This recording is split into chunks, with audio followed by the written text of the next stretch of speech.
ଘଡ଼ଘଡ଼ିର ଗର୍ଜନ ଶୁଣି ଧରା ଫୁଟାଇ ଉଠିଲା ପୁଣି। କଢ଼ରୁ ସେଜି ହୁଏ ଫୁଲଟେ, ମୁଣ୍ଡରେ ତାର ଥାଏ ଟୋପିଟେ। ଭେଜିଟେରିଆନଙ୍କ ମେନୁ ବୁକ୍ରେ ଅର୍ଡର ପାଇ ହୁଏ କୁକ୍ରେ। ଘରେ ପିଲେ କିଏ ସେ ସିଏ। ପ୍ରଣାମ ସମସ୍ତଙ୍କୁ। ଆଜି ବାପା ଘରକୁ ଆଣିଥିଲି ପାର୍ବଣ ଛତୁ।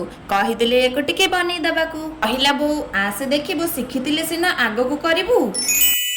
ବୋଉ କଥା ମାନି ପାଖେ ବସିଲି, ଯାହା ସେ କଲା ସବୁ ଦେଖିଲି। ବୋଉର ନିର୍ଦ୍ଦେଶ ଅନିବାର୍ଯ୍ୟ, କରିବୁ ସବୁ ସ୍ୱଚ୍ଛ କାର୍ଯ୍ୟ। ଧୋଇ ହୋଇ କଡ଼ା ବସିଲା, କିଏ ରାନ୍ଧିବ ବୋଲି ପଚରାଗଲା।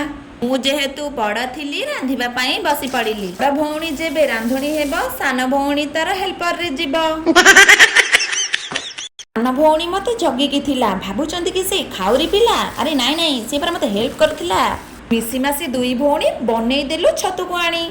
ଛତୁଟି ଏବେ ହେଇ ଆସିଲାଣି, ତାକୁ ଦେଖି ଆମର ଲୋଭ ହେଲାଣି। କିନ୍ତୁ ଆପଣଙ୍କ ପାଇଁ ଗୋଟେ ପ୍ରଶ୍ନ, ଆପଣଙ୍କ ଆଡ଼େ ଏଇ ଛତୁକୁ କ'ଣ କୁହନ୍ତି ଆମକୁ କମେଣ୍ଟ କରି ନିଶ୍ଚୟ ଜଣେଇବେ।